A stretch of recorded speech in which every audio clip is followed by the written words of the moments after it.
एक समय था जो लोग आज आस्था की वकालत करते हुए दिख रहे हैं, ये लोग 2017 के पहले जय श्री राम बोलने पर लाठी मारते थे, गोली चला लेते थे, गोली चलाते थे, कावड़ यात्रा को प्रतिबंधित करते थे, श्री कृष्ण जन्माष्टमी के आयोजन को रोकते थे, रामनवमी की शोभा यात्रा नहीं निकलने देते थे, धार्मिक स्थलों की संपत्ति पर कब्जा करते थे। बहनों और भाइयों, आज मैं कह सकता हूं,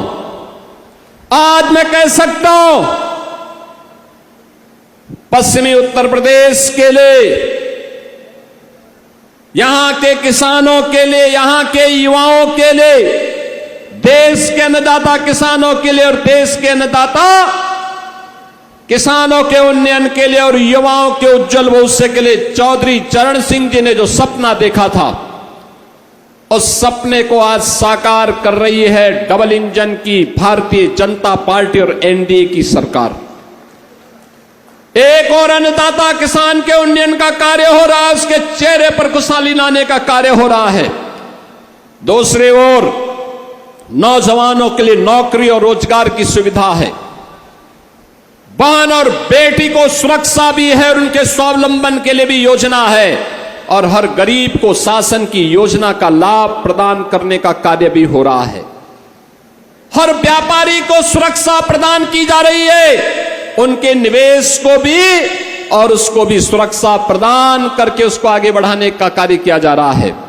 यही तो डबल इंजन सरकार है।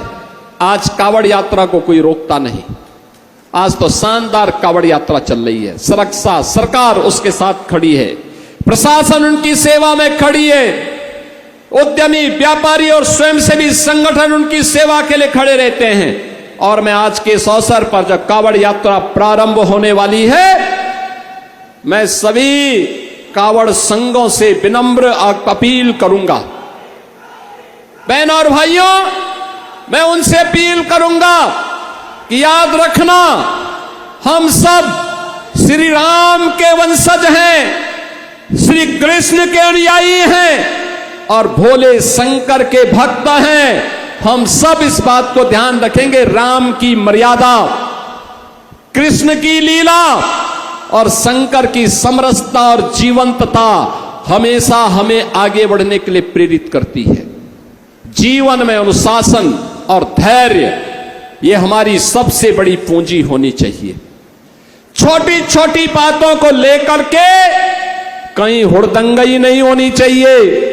याद रखना, ये सभी हुड़दंगई या कहीं कोई गुंडागिर्दी होती है, इस प्रकार के दृश्य, कोई अनुशासनहीनता होती है तो इस प्रकार के दृश्य, जितने भी विरोधी हैं ये सभी लोग एक नोट करके रखेंगे और फिर कावड़ यात्रा को पूर्व की भांति प्रतिबंधित करने के लिए लोग एन केन प्रकारेण तमाम अन्य जगहों से दबाव बनाने का प्रयास करेंगे। लेकिन मैं कहूंगा, सरकार उनकी सुरक्षा के लिए, उनकी सुविधा के लिए और उनकी भक्ति को साकार करने के लिए हर प्रकार का सहयोग कर रही है। यही तो डबल इंजन सरकार है जो आस्था का सम्मान कर रही है, पुष्प वर्षा करती है। मैं स्वयं कावड़ यात्रा के दौरान आता हूं पुष्प वर्षा करने के लिए। लेकिन बहनों और भाइयों, हम लोगों को उस मर्यादा को समझना होगा जो इस यात्रा की, कावड़ यात्रा की गरिमा को बढ़ाएगा, कावड़ यात्रियों के साथ लोगों के उस प्रगाढ़ प्रेम को व्यक्त करने का एक माध्यम बनेगा। इसलिए अगर कोई गलत व्यक्ति हमारे बीच में आकर के उपद्रव करने का प्रयास करता है, उड़दंगई करने का प्रयास करता है, पहले ही ऐसे व्यक्ति को कान पकड़ करके बाहर कर देने की आवश्यकता है और कह देने की आवश्यकता है कि अनुशासनहीनता हम नहीं स्वीकार करेंगे। यह मर्यादा है हमारे पर्व और त्योहारों की, और पर्व और त्योहारों की इस मर्यादा को ध्यान में रख करके अगर हम कार्य करेंगे तो आने वाले समय में ये परंपराएं और अच्छे ढंग से आगे बढ़ेंगी।